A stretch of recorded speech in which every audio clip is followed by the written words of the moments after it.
제 102편. 고난당한 자가 마음이 상하여 그의 근심을 여호와 앞에 토로하는 기도. 이 일이 장래 세대를 위하여 기록되리니 창조함을 받을 백성이 여호와를 찬양하리로다.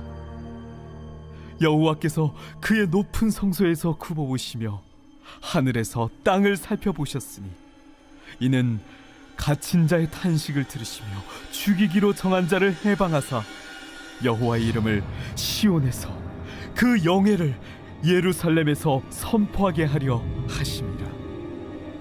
그때에 민족들과 나라들이 함께 모여 여호와를 섬기리로다. 그가 내 힘을 중도에 쇠약하게 하시며 내 날을 짧게 하셨도다.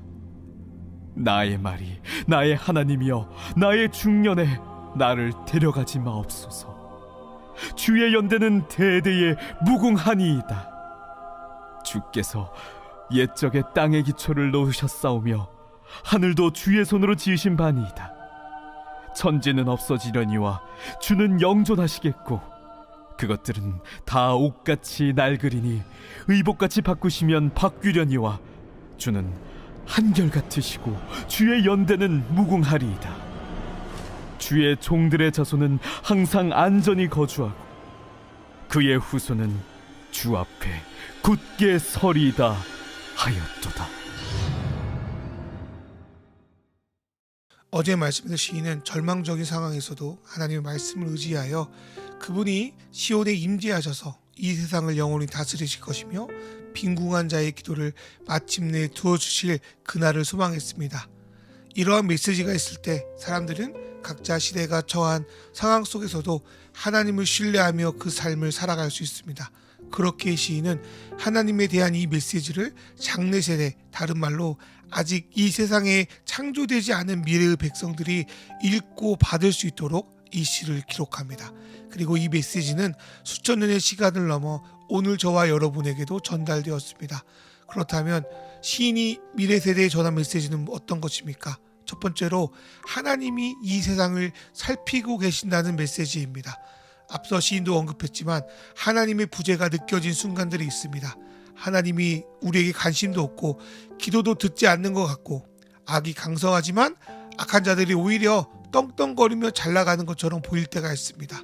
또한 선한 자들은 활동하는 시간이 매우 적게 보이고 또 다른 악이 그 일을 덮는 것처럼 보일 때 우리의 마음이 매우 심란합니다.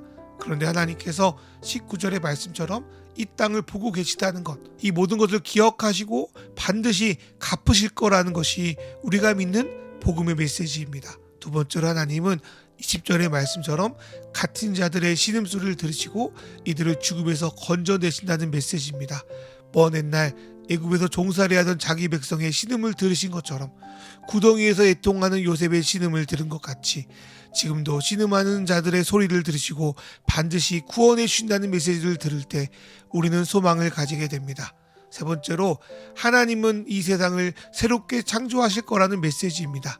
지금 우리의 세계를 보면 인간으로 인해 하나님이 창조하신 모든 만물이 신음하고 있습니다. 이러한 상황을 보면 인간의 멸망은 결국 인간 자신의 죄의 결과라는 것이 매우 확실하게 느껴집니다.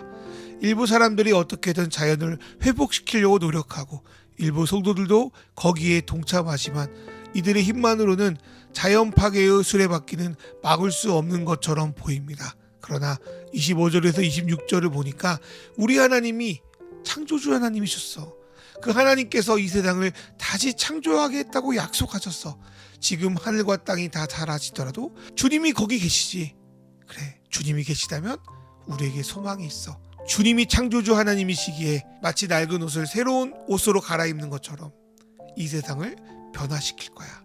그리고 사람들도 회복시켜서 22절의 말씀처럼 온 백성과 나라들이 자신의 죄악을 내려놓고 주님을 진정 섬기는 날이 올 거야. 이러한 메시지를 받아들일 때 우리는 이 세상 속에서 우리의 할 일을 찾아내고 소망을 가지고 내게 주어진 하루의 삶을 살아갈 수 있는 힘을 얻게 될 겁니다. 오늘 시인도 마찬가지입니다. 하나님의 말씀은 과거 세대와 다음 세대뿐 아니라 오늘 나에게도 유효하기 때문입니다. 23절의 말씀을 보면 시인은 세상에서 겪은 고생으로 나이에 비해서 몸과 마음이 많이 상해 보입니다. 어쩌면 곧 죽어도 할 말이 없을 정도 같습니다. 그러나 시인은 이 메시지를 들으며 다시금 힘을 얻습니다. 그리고 하나님께 자기의 생명을 연장시켜서 하나님의 영원한 나라를 위해서 조금이라도 자신을 사용해달라고 기도하고 있습니다. 주님의 영원한 나라를 정말 믿는다면 보이지 않는 그분의 나라를 위해서 사는 것이 상식이고 세상 가치를 위해 사는 것은 어리석은 선택이 됩니다. 주님은 한결같으시며 그분의 날은 무궁하시다는 사실을 믿는 시인은 자신의 삶이 여기서 끝나지 않을 뿐더러 주님을 믿는 후손들에게까지 하나님께서 보호하실 거라는 것을 믿기에 오늘도 하나님 나라 백성의 삶을 포기하지 않습니다. 이 메시지를 성경을 통해 받은 우리도 이 말씀을 우리 마음에 받아들이고 그분의 백성으로 살아가길 소망합니다. 그리고 28절의 말씀처럼 하나님께서 그렇게 살아가는 저와 여러분에게 평안 주시고 주 앞에 굳게 설 수 있는 용기와 힘을 주시기를 강력하게 기도합니다. 이 시간 주신 말씀 생각하며 기도로 나아가겠습니다.